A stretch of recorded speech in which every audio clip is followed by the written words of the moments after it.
Hey, what's going on, everybody? My name is Corey, better known as the Seaman, and I want to welcome you to another edition of the Seaman's Cinema Sit-Down. That's right, we take a break from our Spooktober run. Well, for me, I've had a lot of last few days, man. I had a bunch to catch up on, but we were all caught up there, having a real good time. But, sometimes there's other movies. And I figured, I put on my new hoodie from SALVATOREFRANCO.com. Oh, yeah, that's right. If you didn't see my No Time to Die review, which if you want to see, you can check that out right up there. But I mentioned that Salvatore Franco, which is a high-end male's fashion clothing store, reached out to me because they'd seen a picture of me on Instagram. Like, hey, you want to get together, kind of team up to help people get some cool high-end fashion. And that's not really typically my lane. You know me. I just like to rock, my graphic tees. But if you need to clash your game, step your game up, clash your style up a little bit, Salvatore Franco has some nice stuff. Some of their clothes a little too form-fitting for myself, but I love their jacket line, and their hoodies are dope. I mean, I just love this. I don't even know why there needs to be ruffles here, but I love them. And I love the color, and it's so light and super comfortable. And it's perfect for fall right now. And you got these little zippers on, if you needed to get some airflow, I guess, or just a little bit of style, roll them up if you wanted to. I think it's versatile and it's perfect for the fall. So if you want to go and get yourself a hoodie like this, head over to SalvatoreFranco.com and use the promo code CMAN25 to get 25% off your order. But that's enough about fashion from the Seaman today. We're here to talk about movies, and we're here to talk about a brand new movie that just hit the theaters that I have been waiting for a while. And, I don't necessarily think it could have been better. It just, I had high hopes, come award season. And for me, I think you maybe have one legitimate shot at a trophy here, and that's Jodie Comer. She is phenomenal. Oh, man. But this whole thing is fantastic start to finish. I thoroughly enjoyed myself in the theater tonight. I just don't see this particular movie being the one that takes the gold based. I mean, it could. We've got to see what else comes out this year, but it's one of these where it's this is still a little early in the year, so this could get lost in a shuffle, but I don't think we'll lose Jodie Comer at all. What am I talking about? Why don't you pull up a chair? Take a seat. We're getting ready to dive in, spoiler-free, into The Last Duel. And if you follow me, when I came across this trailer and I saw the names Ridley Scott directing, Matt Damon, Ben Affleck writing, and starring alongside Adam Driver and Jodie Comer, I sat back and I went, Oscar season, here we come. Here come all the Oscars. And look, this is a movie that could totally win plenty of Oscars. Everybody that shows up, from Ridley to the entire, cast, brings it, man. I mean, everybody is bringing it with this one. I just think your best chances to see gold, if I'm going to be a predictor, which I'll do right now, I would say Jodie Comer right now would be my front runner for best female lead, and Adam Driver. I think probably in the supporting actor role would probably be your best shot. Damon does just fine, but Driver, there's something about the classically trained element of Driver in something that's period piece. Outside of the action and fighting, this could be done on stage. That just seems to fit him, and he really excels there. And he popped in good and bad ways. Oh man, this is an interesting movie, and if you were unfamiliar with The Last Duel, this is about the final duel to ever take place in France, and you have Sir Jean de Carouge, I hope I said that right, who's married to this woman Marguerite, and Marguerite claims that she is raped by a former friend of de Carouge's, Jacques Delegris, who's played by Adam Driver. And that leads to, a trial where basically Damon's like, you know what? The only way, just because of political things that are blocking, de Carouge in general, his only go to find justice for Marguerite is to challenge Legris to a duel, to the death. And there's some interesting things, rule-wise, that go into that fight that not all parties are entirely aware of, because let's face fact, back in medieval times, focus was usually on the men, and that is what makes this movie work so well. The thing I love about this script from Damon and Affleck is its view on systemic misogyny and how, rape culture is. Like, when you just talk to a person and you explain what rape is. Say it was just a person with a clean slate. They didn't know anything. You just explain what rape is. Like, it should appall you. It should appall all of us, people who have a legitimate moral code. But yet, it is a culture that exists, I mean, this goes all the way back to the 1300s, and when you see the way, specifically from a perspective standpoint, like, it's one thing when you go through history class and you're like, yeah, like, men were top dog for years, all the way even into this country, you know what I mean? Like, past medieval times. So, like, obviously it was worse back in medieval times. But the way in which Damon and Affleck break the movie up, and I know this is based on a book by the same name, so maybe the book is also broken up this way, but it's broken up by perspectives. So, chapter 1 is Jean de Carouge's perspective. Chapter 2 is Jacques Lecrie's perspective.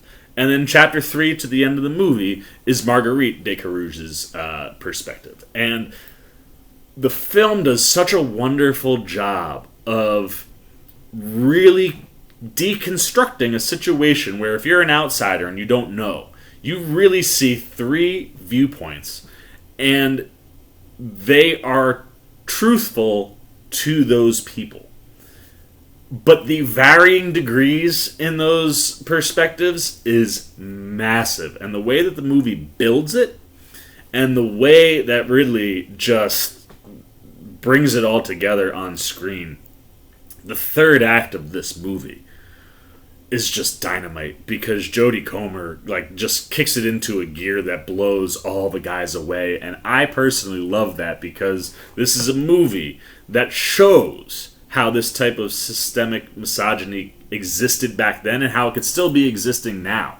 And it goes into lineages, man. You have De Carouge's mother, who's played by the wonderful Harriet Walter. She is the biggest standout, along with Alex Lawther, who plays King Charles VI, outside of our main 4, which is Damon, Driver, Comer, and Affleck. They really are the 4 main points of the story. And it's really the 3 perspectives, right?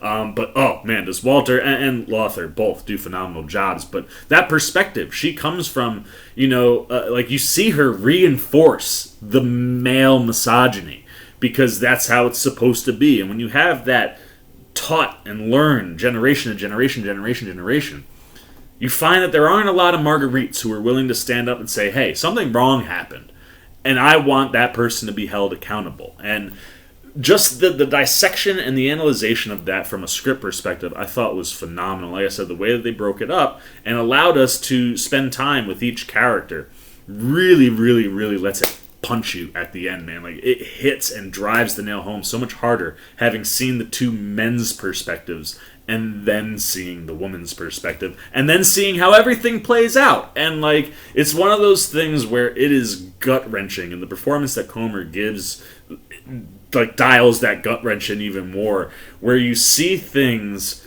that are, like, it's about her, but it's not. Everybody, including the men, think it's about them. Even if they're saying that it's not. And the way, like I said, they analyze all that stuff is tremendous. Now, from an acting perspective, like I said, Comer destroys this movie. She's so freaking good, and she is the reason why the movie works as well as it does. Like, to see what she does during the men's perspective of the story, and then to see her flip it, and how they portray that, it's just unbelievable, man. And it is harrowing. Like, it's just, I don't even want to say too much, but it's spellbinding. She's so good. Damon brings it, man. I mean, his character is a very rough kind of guy. And that's not something that we typically see a lot from Damon, so it was kind of interesting to see him do something like this and rock this ridiculous mullet that he's rocking. But, I mean, he's good. He doesn't... It doesn't feel like one of the best things that he's done, you know what I mean? But it is a rock-solid Damon performance, and it lines up against Driver wonderfully. And again, as you do those perspectives, the way that things change based on who's seeing who with Damon, I love what he brings. But then, it really does just support Driver quite well through the first two acts, where then it's more Driver and Comer, as you kind of, and Damon and Comer. You get a good mix, but Driver is just phenomenal. I love this dude. I mean, he is bound to snag an Oscar, maybe this movie. If not, he's got House of Gucci, which is also directed by Ridley Scott, on its way. That certainly will also be, in the conversation come awards time. But he's terrific here. In all three perspectives, his chemistry on screen with Damon is wonderful. There are definitely moments, because he is very close to Ben Affleck's character, Pierre de Alençon, who's the Count in the movie, and him and Affleck and Damon are not. So there are moments where you're like, man, why don't you guys shuffle it around and have, because you want to see the buddies on screen together. They're kind of enemies, but the chemistry that Driver has both with Damon and with Affleck, who you get a lot in his perspective, that second act of the movie, he's phenomenal. I just love the way he plays off of them. I love how he plays off of Comer, and it's one of those things where it's like, as you go through the movie, as an Adam Driver fan, you're going to be confronted with things that, he does it so well, you hate him. You know what I mean? And I'm not usually in a corner where I feel that way about Adam Driver in movies. So it's always impressive when someone who you just inherently always enjoy, can get you to a point where in a movie you go, I hate you. You're a terrible human being. And that's not giving it, that's just based off the perspectives, right? Depending on who's telling what part of the story, you're getting different things. I don't want to spoil what happens if you don't know historically what happens. But it just has some go-to places. Same with Damon. There are things that you love about Damon at times, and then there are different moments and different perspectives where you're like, I don't like this guy either. And that's the point, right? You're supposed to feel that way. And Affleck, as I mentioned, is fantastic. I mean, seeing him with a blonde goatee and the blonde hair is just freaking... It's so ridiculous, but I love it. And he plays into it, man. He has so much fun. Now, it is not the kind of fun that, I watch and I go, yes, I condone what's going on screen. No, there's a lot of misogyny going on screen, which I certainly don't condone. But Affleck as the character, you can tell he's given a lot of moments where he's able to enjoy himself, specifically playing off Driver. And the two of them on screen together are just wonderful. Then, like I said, Harriet Walter really is a standout as de Carouge's mother, and what she represents in the movie, I think, is so important to the overall story and how things hit. By the time you get to the end and you see Marguerite, what happens. And Alex Lothar, who plays King Charles VI, man, every time this kid is on the screen, I just smile. There are multiple times purposely where he's supposed to make you laugh, and my theater, dead silent the whole movie. This kid gets on screen, all of a sudden, he was the first break where you were kind of able to laugh and enjoy the movie a little bit. He's just so charismatic, and the way in which he approaches King Charles VI, I loved it. And then, of course, there's Ridley Scott, and the thing I expected to be phenomenal in this movie for sure was going to be Ridley Scott doing a period piece and just absolutely crushing this medieval times world, and he does. I mean, the set and production value of everything on screen is phenomenal, from the costumes to the locations, to, like I said, the different sets and things that we're in. But what he does with the camera, look, I love this movie for the story and for Comer's performance. That's the standout for me, but I'm an action whore. The way Ridley shoots the action in this movie, oh my good God. Look, the thing that you struggle with in the movie is that all the focus, all the time, is on the two guys, and the focus should be on Comer. And obviously, as someone who's watching it, a lot of focus on Comer. But when you get into the action with these two guys, and Driver and Damon, I'm telling you, it's the best medieval stuff I've ever seen. There is a sequence on a battlefield in the first act where Matt Damon displays modern choreography inside of a period piece that feels like it would have fit and worked inside of a period piece. Like I said, he's a very brute strength, rough kind of guy, and the way he attacks is like that. And some of the things that he does oh my good God, it was amazing. And it's not all, you know how I am with action. It's not a lot of this, like, pull back and let's see the choreography, because so much of medieval times is the confusion and the chaos that you're surrounded by. And the way he comes in tight and cuts around things, you never feel like you're missing anything, and it just enhances, and it works for this type of action. And when you get into the duel, let's just say, like, I know it's based on a true story, so, like, at a moment, there's a moment where I was like, oh, man, like, did we just build all the way up? Like, granted, this is Comer's story, but, like, also, it's the Last Duel. Like, we've been waiting to see this the whole time. Like, did history fail us and not give us something super entertaining?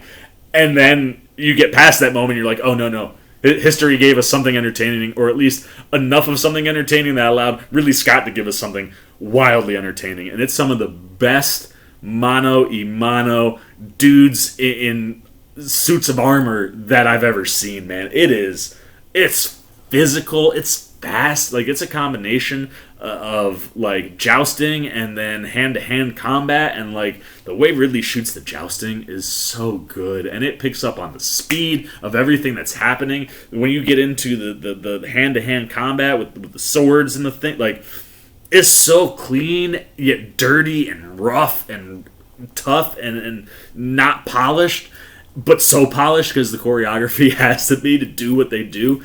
And let me just say, simply from an action perspective, the conclusion of the duel is so satisfying. Like, it was not something I saw coming. I was like, that's how you end this movie, right? That's how you end the action.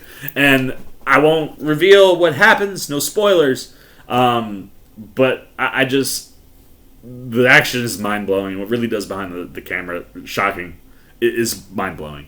And I dig the script, I dig the performances. It's not quite perfect, and I can't put my finger on it. It's a little long, but everything I think about in the movie is just good, because all the performances are solid, and everything that's built around them is just really, really, really good. And I think the story ends up being, the length can hurt, but also it allows you to structure the movie the way that it's structured, and that really, really worked for me. So, I love me some of The Last Duel, so much so that we should probably give it a score, right? So let's get the C-Maniacs up. There they are, and as I said, everybody that's involved here just is dynamite. I mean, Ridley knocks it out of the ballpark. Damon and Affleck from the script knocked it out of the ballpark. They were fantastic on screen, as was Driver and Comer. You had good supporting performances around this period piece that works and functions and shows you things you've seen but you've never seen in this world before. And Comer is just electric. She's so good, and the way that it just speaks to rape and the woman's perspective and how that can be lost specifically in a very male-dominant world, and how that systemic misogyny exists in the first place. I just think it's handled all so well that I gotta go 4 out of 5 C-Maniacs. This was a fantastic movie. I highly recommend it, specifically if you're a film junkie. Like, there's so much good film stuff to take away in this one, and yeah, I stamp of approval from the old C-Man. But with all that said, now it's your turn. I'm done, man. I ain't gonna say anything else because I don't want to spoil nothing, man. You can't know who wins the duel. You can't know what was what. But I promise the movie will answer your questions. We'll just say that. But now I want to know what you're thinking. Have you seen The Last Duel yet? If you did, what'd you think of it? What'd you think of the action? What'd you think of the story? What'd you think of the performances? Was Comer your MVP? What'd you think of what Ridley was doing behind the camera? What about the movie did you like or dislike? What worked or didn't work? If you didn't see the movie, have I enticed you to want to see the movie? Is it already on your list? Is this something that you're looking forward to? Are you more excited now after hearing about me blabber on about it? Anything you got, good, bad, indifferent, on The Last Duel goes down below in the comment section. As always, if you enjoyed this video, please give me a thumbs up. And if you do, you want to come hang out with the C-Man anytime we're talking movies, TV, trailer reactions, you want to be here for the rest of Spooktober, which is currently going on, as we mentioned. You haven't yet, you just want to show a little love and support to the old C-Man. Then hey, come join C-Maniac Nation. It'll cover all your bases, and it's really easy. All you gotta do is jump over there, hit that subscribe button, hit that little bell if you want those alerts. Until next time for the C-Man's Cinema Sit Down. I've been the C-Man. I'm signing off. Peace. Oh, Hey, what's going on? You must be sticking around because you're looking for more content featuring this guy. Well, guess what? You're in the right place. You can check out more videos right here and right here. And if you have and you want to come join that C-Maniac Nation, you can hit that subscribe right over there.